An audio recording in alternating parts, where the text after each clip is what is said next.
So we at iLearn IAS are so happy and proud today, and I take it my personal privilege to introduce a very dynamic mother and daughter duo. This is Padmaja, who is our PCM student, who's our rank holder, rank 536, and this is Padmaja's mother, Kavita ma'am.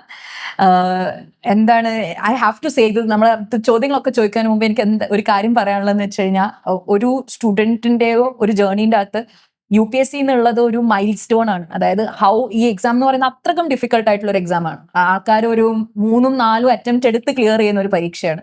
ആ എക്സാമിൻ്റെ അകത്താണ് ഇത്രയും ഒരു super feat Padmaja achieve ചെയ്തിട്ടുള്ളത്, to come in to the rank list in the first attempt. And at this point, I've used the words dynamic duo. The reason being that if Padmaja could do that, I am 100% sure that her mother has a huge role to play in that.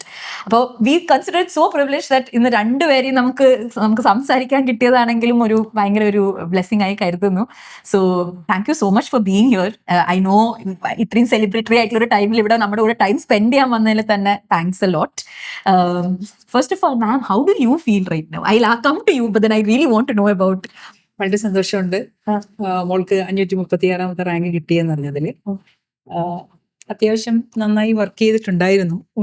Medical പ്രൊഫഷനിൽ നിന്ന് ഈ ഒരു UPSC എന്ന് പറയുന്ന വേറൊരു ലോകത്തിലോട്ട് മാറുമ്പോൾ ഉള്ള difficulties ഒക്കെ നമ്മൾ കണ്ടു. പഠനത്തിന്റെ പല പല ഫേസസിലായിട്ട് നമുക്ക് കാണാൻ പറ്റുമായിരുന്നു. പിന്നെ അതിന് ഏറ്റവും അഡ്വാൻറ്റേജ് ആയിട്ട് തോന്നിയത് ഓപ്ഷണൽ സബ്ജക്റ്റ് മെഡിക്കൽ സയൻസ് എടുത്തു എന്നുള്ള ഒരു സന്തോഷം. ഞാനങ്ങനെ അധികം ഒന്നും കോൺട്രിബ്യൂട്ട് ചെയ്തിട്ടില്ല, കൂടെ നിൽക്കുമായിരുന്നു, അത്രേ ഉള്ളൂ. ചിലപ്പോൾ വളരെ സന്തോഷത്തെ പറയും, ചിലപ്പോൾ ഇത്തിരി വിഷമിച്ചായിരിക്കും ചില മാർക്കൊക്കെ വന്നു കഴിയുമ്പോൾ. അപ്പൊ ഈ മൂഡ് സ്വിങ്സ് ഒക്കെ നമ്മൾ കൂടെ അഡ്ജസ്റ്റ് ചെയ്ത് പോയി, അത്രേ ഉള്ളൂ. അങ്ങനെയാണോ പത്മജ?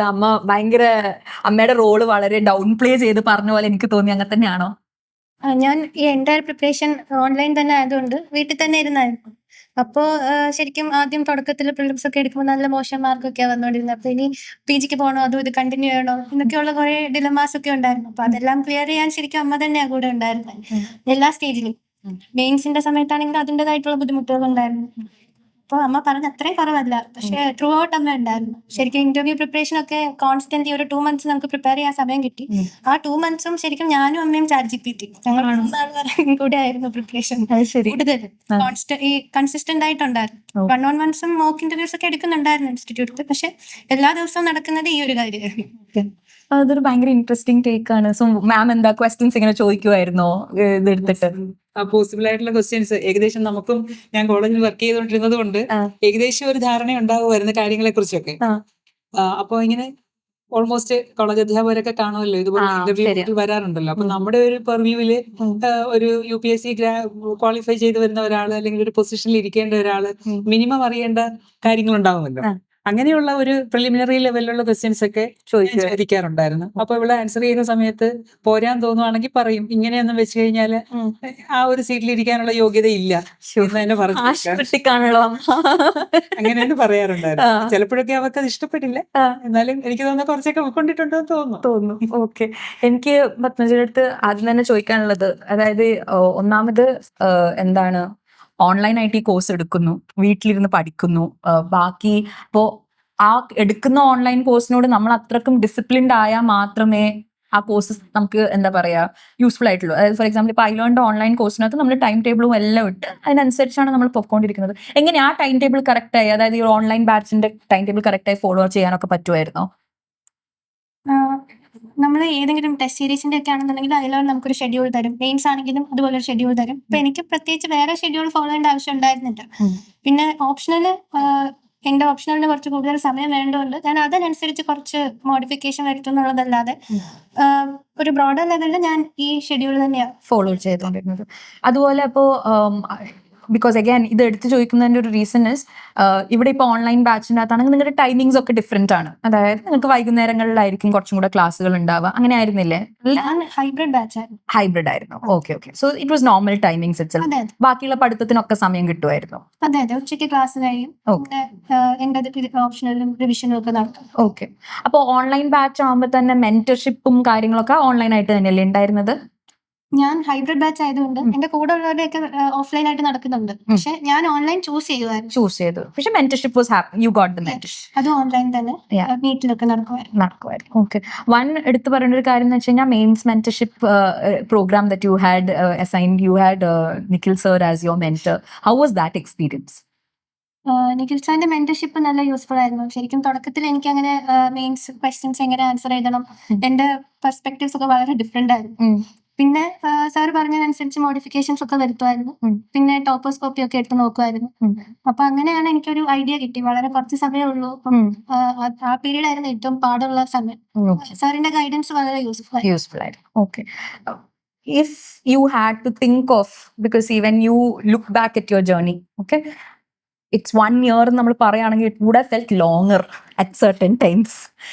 ഇതാവുന്നില്ലല്ലോ, പരീക്ഷ വരുന്ന റിസൾട്ട് വരുന്നില്ലല്ലോ, പരീക്ഷ എന്താവാത്ത ആ ഒരു long, you must have felt it is longer. How did we here help you in making it ആ ഒരു ജേർണി അറ്റ്ലീസ്റ്റ്? ഓക്കെ, ഇത് ലോങ് ആണ്, പക്ഷെ എന്നാലും it would be a fruitful journey എന്നുള്ളത്. What was the experience over here, or what did we do from our side right for you എന്നുള്ളത്?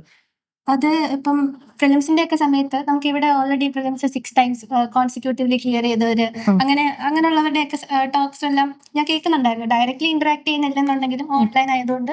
അപ്പൊ അത് അവരുടെ എക്സ്പീരിയൻസ് കേൾക്കുന്നത് വളരെ ഹെൽപ്ഫുൾ ആയിരുന്നു. അവരുടെ എക്സാം ഹാളിൽ ഇരിക്കുമ്പോൾ അവർ പറയുന്ന ചില ടിപ്സും കാര്യങ്ങളും ഒക്കെ. അതുപോലെ തന്നെ മെയിൻസിന്റെ സമയത്താണെങ്കിലും UPSCക്ക് ഒരു അൺപ്രഡിക്റ്റബിലിറ്റി ഉണ്ടല്ലോ, അതൊന്നും തുടക്കത്തിൽ എനിക്ക് അറിയത്തില്ലായിരുന്നു. അപ്പൊ അതുപോലുള്ള കാര്യങ്ങളെല്ലാം മനസ്സിലാക്കാനും പിന്നെ ശരിക്കും നമ്മൾ പുറത്തുനിന്ന് നോക്കുമ്പം ഒരുപാട് മിക്സും പ്രിപ്പറേഷനെ പറ്റിയാണെന്നുണ്ടെങ്കിലും റാങ്ക് ലിസ്റ്റിനെ പറ്റിയാണെങ്കിലും എല്ലാം കുറെ മിക്സ് ഉണ്ട് പുറത്ത്. ആ സാധനങ്ങളൊക്കെ ഒന്ന് ശരിക്കും എന്താ നടക്കുന്നതെന്ന് മനസ്സിലാക്കാൻ ഒരുപാട് ഹെൽപ്പ് ചെയ്തു. Okay. And when it comes to interview guidance also, Shina sir, you had sessions with him, one-on-ones ഒക്കെ ഉണ്ടായിരുന്നില്ലേ? ഉണ്ടായിരുന്നു. How was that?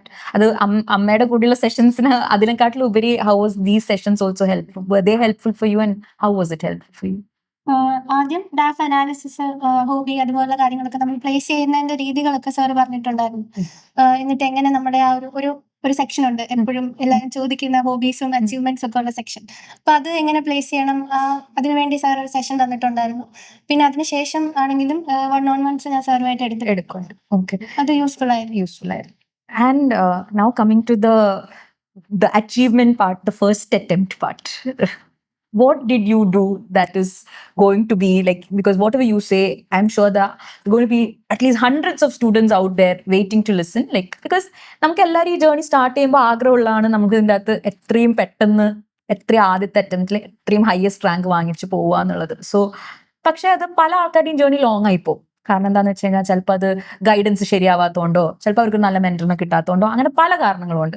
But here you are sitting in front of me, you've got the formula right, and you are in the rank list right now in your first attempt. How? Just tell us, how did that happen? ഇപ്പൊ നമ്മൾ പുറത്ത് നോക്കുകയാണെങ്കിൽ ഒരുപാട് content ഉണ്ട്. ഇപ്പം ടെലിഗ്രാമിലും ഒരുപാട് free ആയിട്ടും paid ആയിട്ടും എല്ലാം ഉണ്ട്. അപ്പൊ കണ്ടന്റ് മിനിമൽ ആക്കുക എന്നുള്ളതാണ് അതിനകത്ത് ഒരു ഇമ്പോർട്ടന്റ് ആയിട്ടുള്ള കാര്യം. എന്നിട്ട് അത് തന്നെ റിവൈസ് ചെയ്യുക. ഞാനും അത് തന്നെ ഫോളോ ചെയ്ത്. പിന്നെ മെയിൻസിന്റെ ടെസ്റ്റ് സീരീസ് ആണെങ്കിലും ഈ പ്രീവിയസ് ക്വസ്റ്റ്യൻസിന് നമ്മൾ കൊടുക്കേണ്ട ഇമ്പോർട്ടൻസ് കൊടുക്കണം. പിന്നെ ഓപ്ഷണൽ ആണെങ്കിൽ നമുക്ക് ഇൻട്രസ്റ്റ് ഉള്ള എന്തെങ്കിലും ഒരു ഓപ്ഷണൽ എടുക്കണം. കാരണം ബാക്കിയുള്ളതെല്ലാം ഭയങ്കര മോണോട്ടോണസ് ആയി പോകും എന്നൊക്കെ. പിന്നെ കണ്ടന്റ് മിനിമൽ ആക്കുക, അത് തന്നെ റിവൈസ് ചെയ്യുക, പിന്നെ കൺസിസ്റ്റന്റ് ആയിട്ട് ചെയ്യുക. ഓക്കെ. ഈ കണ്ടന്റ് മിനിമൽ ആക്കുന്നതിന്റെ കാര്യം പറഞ്ഞപ്പോഴാണ് ഇവിടെ നമ്മുടെ handouts, would you use that regularly when it came to the content that you were using? Handbooks useful ആയിരുന്നു. അത് എല്ലാത്തിനും അല്ല, ഇപ്പം പൊളിറ്റിക്കൊക്കെ നമുക്ക് സ്റ്റാൻഡേർഡ് ടെക്സ്റ്റ് ഉണ്ടല്ലോ. Yes.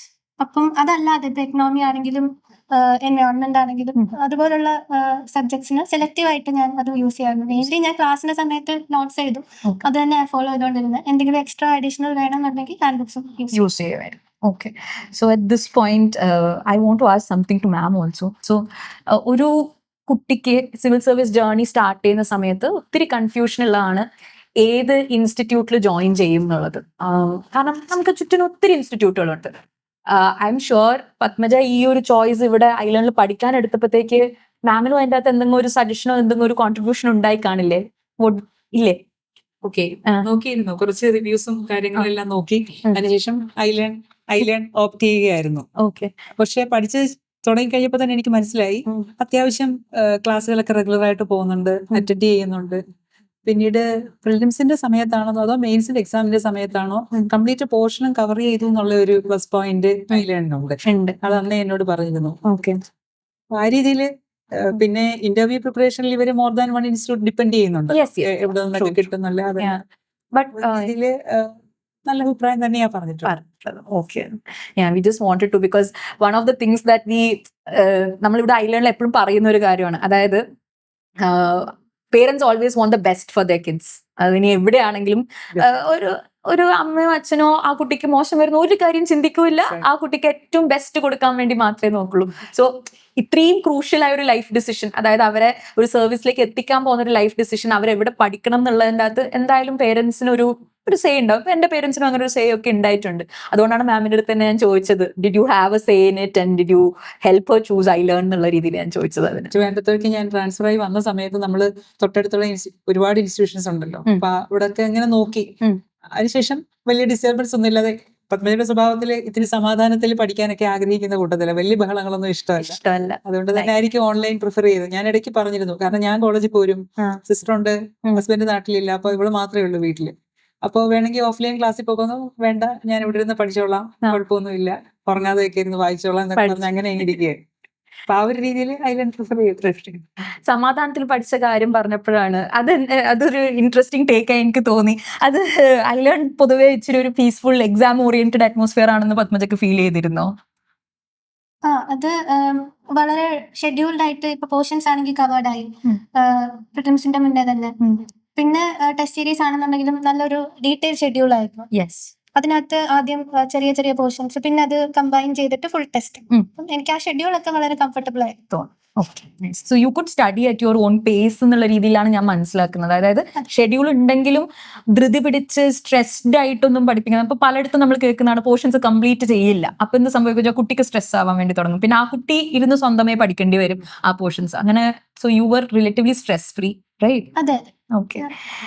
I just want to also know, like, this is probably we are nearing to the end of our interview. We here believe that ഈ പരീക്ഷ നമ്മൾ പഠിക്കണം, പാസ്സാവണം, പക്ഷെ അത് not at the cost of our mental health or at the cost of our health കളഞ്ഞിട്ടുള്ള രീതിയിലല്ല എന്നുള്ളത്. This is very important for us. അപ്പോൾ നമ്മുടെ മെന്റർഷിപ്പ് ആണെങ്കിൽ എല്ലാം ഇതിൻ്റെ അകത്ത് നമ്മൾ ചെയ്യുന്നതെന്ന് വെച്ച് കഴിഞ്ഞാൽ, we want our students to pass the exam very joyfully, reach excellent results, but not in a way that is mentally stressed or anything. This is what I want to know. Leave the iLearn angle. I just want to know, like, in your case, were you able to prepare in a relatively stress-free manner? അതെ, relatively ഞാൻ stress free ആയിരുന്നു. പിന്നെ ഒരു plan B എപ്പോഴും വേണമെന്ന് എനിക്ക് തോന്നിയിട്ടുണ്ട്, കാരണം UPSC ഈസ് അൺപ്രഡിക്റ്റബിൾ. അപ്പോൾ അപ്പൊ നമുക്കൊരു ക്ലാരിറ്റി വരും, ഇൻ കേസ് ഇത് ക്ലിയർ ആയില്ലെന്നുണ്ടെങ്കിൽ എന്ത് ചെയ്യണമെന്നോ. ആ ക്ലാരിറ്റി ഉണ്ടെങ്കിൽ എനിക്ക് തോന്നുന്നു സ്ട്രെസ് ഫ്രീ ആയിട്ട് നമുക്ക് പഠിക്കാൻ പറ്റും. പിന്നെ പ്രിലിംസ് നോക്കുവാണെങ്കിൽ സ്ട്രെസ്ഡ് ആയിട്ട് നമ്മൾ ചെയ്യുവാണെങ്കിൽ നെഗറ്റീവ് കൂടാൻ സാധ്യത. പിന്നെ മെയിൻസ് ആണെങ്കിലും സ്ട്രെസ്ഡ് ആയിട്ട് വലിയ കാര്യം ഇല്ല. ഇന്റർവ്യൂ ആണെങ്കിലും കോൺഫിഡൻസ് ആണ് വേണ്ടത്, അതിന് സ്ട്രെസ് ഫ്രീ ആയിരിക്കണം. ഇപ്പൊ എല്ലാ സ്റ്റേജിലും സ്ട്രെസ് നമ്മളെ ഒരു ഒബ്സ്ട്രക്ഷൻ ആണ്. അതിന് എനിക്ക് തോന്നുന്നു പ്ലാൻ ബി സ്ട്രോങ് ആവുന്നത് തന്നെയാണ് നല്ലത്. Okay, so thank you so much both of you. ഈ ഒരു ഭയങ്കര ബിസി ആയിരിക്കും എന്നുള്ളത് അറിയാം, അതിൻ്റെ ഇടയിലും പഠിച്ച് ഇൻസ്റ്റിറ്റ്യൂട്ടിൽ വന്ന് നമ്മളെയൊക്കെ ഒന്ന് കാണിച്ചതിലും എന്താ നമ്മുടെ കൂടെ ടൈം സ്പെൻഡ് ചെയ്യാൻ വേണ്ടി വന്നതിലും we are extremely happy and great meeting you ma'am. എന്താണ്, so very joy and hope ഈ പറഞ്ഞ പോലെ you are a doctor, now you are a civil servant. Now let's hope you become one of the best civil servants this country has seen. Okay? Thank you. All the best, dear. Yeah. Thank you for the wishes.